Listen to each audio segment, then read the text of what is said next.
Do yourself name. Feel like old me.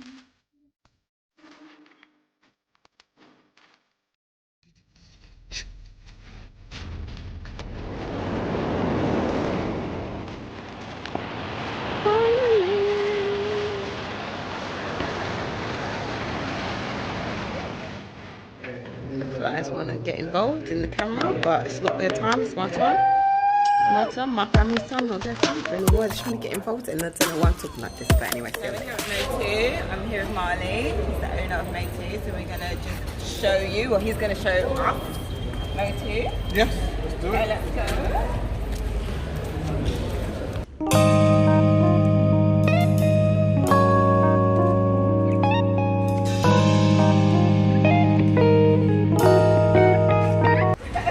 Welcome to Mo2. Here's the entrance. What we do, we offer different beverages, food, some from Jamaica, some from our experiences back in the UK and around the world. Stuff from Gambia as well. Yeah. Come through. Delicious. You've got indoor seating. Mm-hmm. Yeah. Yes, you've got the seating for people who want to sit indoors, families, so on and so forth. It's a nice little chill out area where the fans go. So this is the cool part. Yeah.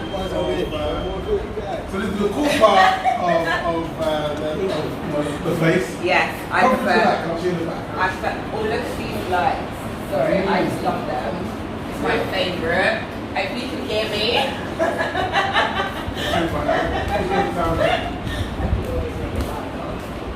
Alright. Okay, so we're walking back towards the back of the restaurant now. So here we have the outside bar. You know, that'll be up and popping when the season kicks off. We have the kitchen at the back here as well. And everyone likes to come out here. They like to have their shisha here. They like to have their drinks and just chill out. So sometimes we can be open here till 2 in the morning with people having, you know, catching up and reminiscing and so on. So that's what we're here for. We're here to. So I'm here with Marley too, and I wanted to do a video for you guys to show you how somebody that has already within a business, has their own business, how they set it up to give you the information for you to do the same yourself, and also I need to do the same myself. So yeah, so I suppose the first question would be, maybe what made you decide to do a restaurant in the first place? Well, there's this paradigm, I don't know what you call it, like a diagram. Right. It's called Maslow's hierarchy of needs. Yes, I know that, yeah. Right, it's in psychology. Yeah. So now, what Maslow had, he had like, at the top, you know, nirvana and like, you know, self-awareness. Okay. Then at the bottom, he had food, shelter, sex, things that are very kind of basic. Basic needs, yeah. And the idea that we had was that in business, the ones that have to work are the ones that hit the basic needs. Yes. Because if it hits the basic needs, it means that you're always going to have customers. You have to go out there and look for customers. Your body will say, I'm hungry. Yeah. And then you have to just give the answer to the hunger. It's a lot easier than if you're trying to do like a wellness center or something, because you have to teach people, you know, that they need wellness. Yeah. Right? Yeah. So that was the reason why we chose a restaurant. Okay. And we've tried businesses before. I was thinking about meeting you today, and I was thinking what my first business was. Yeah. And you can cut this out of your video if you want to. No, it's fine, because I think it's informative. It's quite interesting. But wait till I tell you what it was first. Okay. All right. I'm hot. Okay, go on. Yeah. My first business. Yes. I used to sell torn out pages of pornography magazines and sell it to boys at school. No way, no, do you know what, that's kind of relevant. That was what, how? No, not for me. Okay, good. But my brother, and he might hate me for this, but oh well. When my brother was younger, I swear he was about 10, maybe, he used to collect page 3. Yeah. Yeah. And you sell them for some chewing gums or some, or like 10 pence or whatever. Yeah. So rise up to your brother, because he's a proper entrepreneur. And my dad knew about it. Yeah, that's a G though. That's a G. So yeah, proper gangster. Yes. Rise up, brother Abdul. So yeah, it was like from school. Yeah. I knew that's what I wanted to. I knew I wanted to do that. Okay. And I love that idea of being able to take something and have it be replaced for for money. I love that kind of concept. Yeah.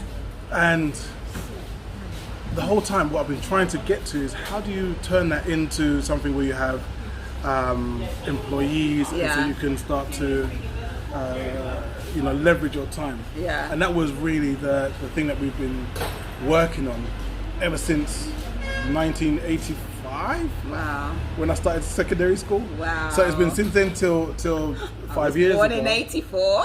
There you go. So since then until only 5 years ago when we opened up Messiah's, they'll actually get to the point where I could start employing people. Yeah. So we came here with the idea, okay, we can swap a piece of chicken and a potato for chicken and chips and make that money. We could do that. That we can do. Yeah. So we came over with that, and we were able to start our journey, and that was the reason why we chose a restaurant. Oh, cool. It's nice and simple. Yeah. And that's what we've been working on. Okay, so when you got here, how did you find out how to even start it in the first place? You know what? I mean, one thing that we do, many of us, especially in the black community, is that we try and figure it out ourselves. Yeah. That's the worst thing you can do. Yeah, it's true. It slows everything down. Yeah. It means that you've got to go like a very individualistic type mentality. And what you'll find for the most part is most people here want to see other people to succeed. Yes. So even if, for example, you said, I want to do it, like I had a sister come here, she said, I want to open a restaurant, I want to sell jerk chicken, where do you buy your ingredients? And I was like, hold on, you're going to ask me to tell you where I buy my ingredients so you can take my customers? I know, you kind of get protective. I told her. I was like, all right, cool, no problem. Because I want to see for more of us to succeed here. Yes, exactly. Right? I don't want to be like, the only man here. You need competition, it makes you better, it makes the service better for customers, so it's good. And it helps the economy as well. Helps the economy, helps more people to work. Yes. So ask people, and the way I found out was I spoke to it was a Gambian brother who has a restaurant up the beach, and I was able to ask him, like, where do I go, what licenses do I need, so on and so forth. Yeah. And he was able to point me in the right direction as to where to go to get that. Oh, cool. Okay, so then where did you have to go? What did you have to do? What was that process? Okay, well, the building we're in at the moment, upstairs, is owned by GT Board, the Gambia Tourism Board. Right. So they're the ones who provide licenses for you to have a restaurant and sort of like those tourism-based businesses. Okay. You would go to them. So and the Gambian Tourist Board. Good. Okay. So you go to them to say, look, I want to open up a bar or a restaurant or whatever. Yeah. And you would have a fee to pay depending on what sort of business it is. If it's like a restaurant, then you pay about £500. That's about what, $670. Yeah. About that amount. So it is not a break the bank amount. Yeah. But from when you have that piece of paper, you are now legally allowed to start trading. Okay. You can go to the bank. The bank here will allow you to open an account. Right. For nothing. For nothing. Yeah. Like, what's your ID? Okay, boom, here's your account. And you can start. So do you need a Gambian ID, or do you need a TIN number? Yeah, you do need to get a TIN number. I'll explain what a TIN number is on. Yeah, tax identification number, and again, you take over your passport. I can't remember how much the fee was, but again. Yeah, I don't think it's that much. It's like 50 quid. Because I need to get the TIN number as well. Yeah, it's not that much at all. It's not that expensive. If you are running a business here as a non-Gambian, then you will have to pay another fee, like a non-Gambian business owner fee. Or if you're working here as well, you pay like an extra few £100. Right. So there are these fees that will come up. Okay. And the reason why I always say is to have someone who's here who can tell you is because they can check. Yes. And confirm those prices. Yeah. If it's a random, it says, oh yeah, you've got to pay me £700. Yeah. And you say, well, what for? Yeah. You don't know whether it's true or not. Good. Yeah. So it's a good idea to get those confirmations. Yeah. So and like, if you have someone there, they can tell you about where you know, for example, you need to have a fire marshal come and check the place out to see whether the place is fire. And I suppose that's more for if it's restaurants, right? Correct. I assume if it's something like a clothes shop. Yeah, probably not. Yeah. So there's those other sort of things. Yeah. Okay. What kind of things have you run into that may be a bit difficult, like in terms of running your restaurant? Like any supplying, like being able to supply things. I was thinking about. Yeah. You know what? There's there's a parable in the Bible, right? Got something like this. It's been a long time, so I'm going to get it wrong. But it went something like, the wise man builds his house on the rocks. Right. And the foolish man builds his house on the sand. Okay. And the idiot builds his house in the Gambia. Right? Something like that. I can't remember. The reason being is that things are always shifting. It's like building on sand sometimes. Right. Because I never knew the importance of a generator. Sorry. It's a bee. Yeah, I don't. You were in orange. It's gonna happen. I don't like them. Okay. It's gone now. It's gone now. I never knew the importance of a generator. Yeah.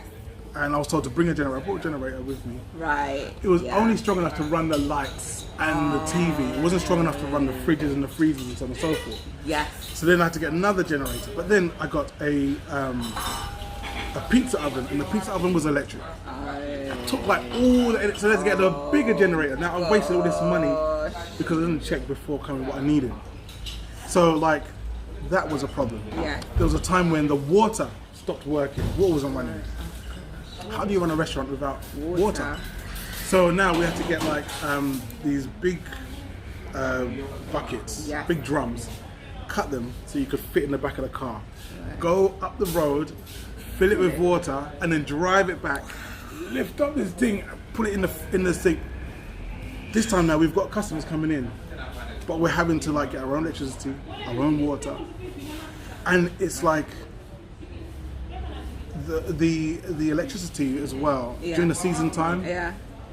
What our friends at Nowit would do is these smart people would say, we'll keep the electricity on during the day while people are out at the beach and chilling, and there's not much need for the electric. Yeah. But in the evening, when people are coming out to eat and people are coming out to dance and drink, we'll cut the electricity then. So it'd be just at 7 o'clock. You've got customers coming in, so on and so forth. Everyone's now rushing. They're like panic stations. The electricity cuts off. Then you got to run around and turn on the electricity. And then I start turning on the generator, and you got to switch it over, right? Now the pizza oven doesn't run as fast because it hasn't got enough power coming through. So people are like, "Where's my pizza?" So you got to figure out all these contingencies to be able to fix. Constant problem solving. You're always problem solving. And then the petrol for the generator would run out. And then you're like, oh, don't you know you need to check? Oh, Lord. So there was all these things. The gas doesn't come in through the pipes as it would in the UK. It comes in bottles. Yes. Yeah, so you need to have, so what I have, and I'll show you if you want. Yeah. You have a gas bottle it's now a gas pizza oven. So I now have a gas bottle for the pizza oven. Yeah. I have one for the burners. Right. And then I have one as spare. Oops, sorry. One as spare. I'm not very good at this. Doesn't matter. And then I have another one as a backup to the spare. Oh my God. Just in case something goes wrong. And don't think it ain't happen. There's been times when it's like, we put the gas on, the gas runs out, put the gas on. Yeah. But then the connection isn't tight enough and there's gas that's escaping. So then you go, all right, use a spare one and put that on, and now you're running. Wow. Hi, how are you? Hi. And that has been that has been one of the biggest challenges. Wow. Is that you're trying to run this thing, but you're juggling. The things that the stable ground you need in order to build something successful isn't there. Yeah. The coronavirus has come along and like destroyed a lot of the 80% of the business is gone. Yeah. Because of the coronavirus. Yeah. We've had Ramadan comes through, and then Eid comes through, and Tabaski comes through. Yes. So there's these other things that will then impact the business as well. Yes, So so you have to think of those things, especially if it's like a restaurant. And I mean that would impact even just any shops. business. Wouldn't it? Yeah. So they have been like the things that I found very difficult. So even through all of that, have you found it worth it? Yeah, no doubt. I'm not gonna say any numbers because the taxman might be watching. But what I can do is that we could like open for the season, which would be from October through to mid-October through to the end of April. Right. And then we could just relax until the following October to start again. Good. And I mean, when I say relax, I mean like we could fly back to the UK and chill out. Wow. Last year, I went back to the UK. Angel went to Jamaica. Yeah. And so you were able to like get a nice kind of balance of like you work this time and you stop this time. And what I want to be able to do though is be able to have more business like this one here to run throughout the year, so that even if I'm not here, there's still money coming in. And that's the idea. But yeah, it's even with all the drama, you can still make it and you're still good. So would you advise somebody to either rent a building to run their business from, or build their building? Good question. For me, I've rented. So now, like for example, if you're doing something that's going to be near the beach, right? You will have to lease it, because you can't own anything on there because it's TDA land, it's Tourist Development Area land. So, you know, you'd have to either be like old money Gambian to own it, or pre-Yaya Jammeh. So you have to be like at least had a building for more than 30 years to own it, or you'll be leasing that. So if you're doing something like a guest house or something like that, or you're doing a restaurant which is not on there, and you feel like, you know, this is your place where you're going to be spending for a long period of time, then you can build. And what's even better is if you want to, you can build and you can run your business. And if you think, okay, I want to move on and do something else, you can rent that bad boy out and you can go about your business anyway. So building is fine. And you know, if like you don't have the money to put down to build somewhere, there's a whole lot of people who'll be willing to rent you their place. The place that we have over on the beach, it is somewhere that is, you know, specified for the business of running a restaurant. So that's fine. This place is in a business complex, so we know that, you know, people are here for business. If you're taking something from somebody who is you know, going to build somewhere for you and they're renting it, then it's a little bit more shaky, because it's like they could say, okay, you're in there, you've been in there 4 years, and they say, okay, it's time for you to change your agreement, and we'll up the rent by 50%. So look for somewhere, if you're going to be renting, look for somewhere which is, you know, is for the tourism industry, so they know that even if their business is in the business of renting, they want to keep you in there. Or if it's somewhere like this where it's a whole set up for business, there's a new building just across the road which is about to be done. It's going to be a mall. So that would be, so like, I know they've got places available. So there's places available for for renting. Okay, cool. I'm trying to think if there's anything you can think of that maybe I've missed out on that maybe would be informative for people. I think that you don't come here with your, you know, preconceived ideas and preconceived notions. We have to, over in the West. And I hate saying the West because the West is based on a European concept, so excuse me for using that term. All right, over there, thanks. You know, you've got things in place. You've got, like, you know, systems and so on in place to help you to be able to run the business. Here, you know, you are standing on your own too for a lot of it. And what is good is that from that you get to learn how to stand up on your own 2 feet. You learn about running your security. You learn about how to, you know, keep your water. I wish I could show you this pipe that's running here. We can. Yeah. All right. So you see this pipe just here, right? So now this pipe up here, let me get my finger. This pipe here comes from the roof of the building, and during the rainy season, at the bottom of that pipe comes gallons of water. It comes and it literally floods the restaurant. So what I had to do was to get these little elbows here and this black pipe and just run it myself, and that now takes it out to the street and out the back of the restaurant. So it's kind of like, you know, you don't come here thinking, okay, I can be a plumber. Well, I've been a plumber, electrician. I've learned how to run a suckaway. Oh, septic tanks. Oh. Right, so think about it, right? A lot of places here, like this place is fine, it's all plumbed in. But a lot of places here, they have a septic tank. Or what they call a suckaway. So what they have is basically a septic tank with a hole in the bottom to be able for things to soak away. They dig it in the ground. Right, they dig this sort of latrine or whatever. And I've had to learn how that works. because someone would say, yeah, I can dig a hole for you, and that would be your thing, and it would be concreted, but you'd have a hole here. But until you understand how that thing actually works, you find yourself having to evacuate it way too often. It costs too much money. And I literally we figured it out the other day, we literally threw about £20,000 away. Just in just getting it excavated. Yeah, just getting it emptied out. So, we've had to learn how that works. There's so much things that you wouldn't take into consideration, and you have to have this kind of mindset of like, whatever comes, we'll figure out a way. What I will say as a way to look on the flip side to it. Yeah, so the mindset is, like, the drama's got him. There you go, he's stuck now. The dramas that you will find yourself having in the UK, like we had a business over in the UK. Yeah. And the area got gentrified and we got pulled out of the area. That happens. Out of the place, right?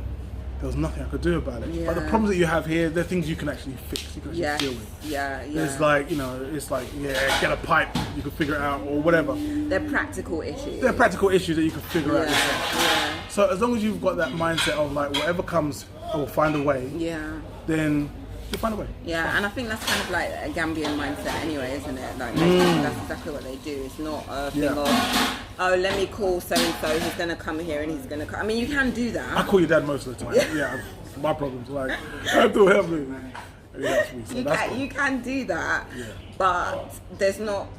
The way that things are in, say, London, for instance, you know that you can call someone and, okay, they're going to come on Tuesday at 10 o'clock. Yeah. It's not always the case here. Like, they say they're going to come on Tuesday at 10 o'clock and they might not come.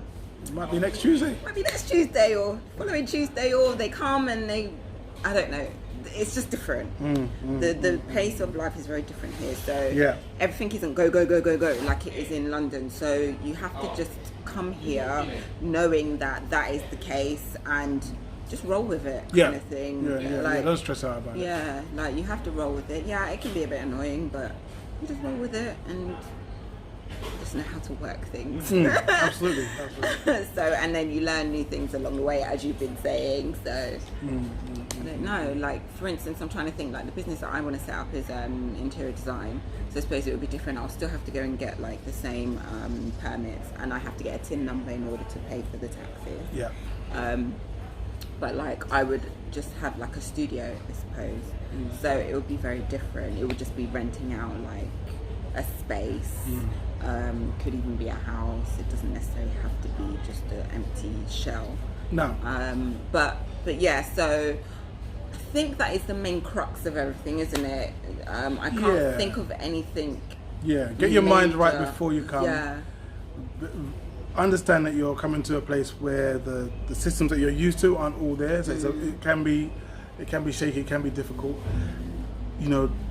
Link up with people who are already here, who are already doing what you want to do. So, so it's even like, if you're doing something like interior design, and I'm doing a restaurant, I can't help you do your business, but I can tell you about where you go to get licenses and so on, or say this man will help you with that. Yeah. So interact with people who are already on the ground, even if it's before you come. That's a good idea. There's many people who are here on YouTube and so on and so forth talking about it, and get information for you if necessary, and then come and be ready to figure it out. And you're building. Yeah. All right. Thank you. Thank you very, very much. Thank you again. Like, share, and subscribe as usual. Yes, actually, I'm going to show you what I'm going to eat as well here. So, cool. Okay. I'm going to get some food. I haven't had any breakfast. I'm starving. Let's go. Yes. Okay. Fancy dancer. Fancy. Oh, thank you for my fancy stuff.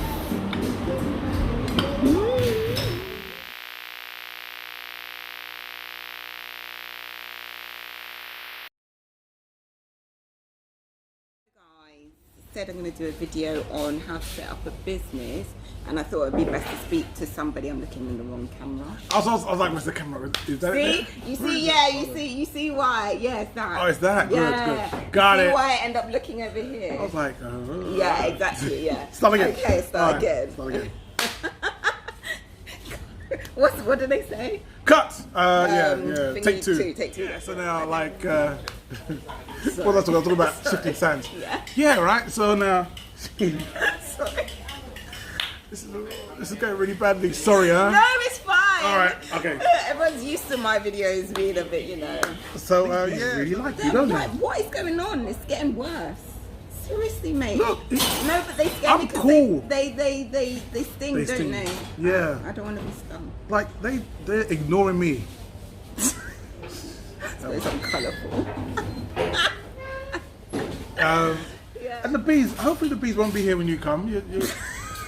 There will be less flies though during the dry season. Yeah. The flies. The flies and the mosquitoes, there'll be less of them, and I'm championing that because they are just they're mad. They're mad. But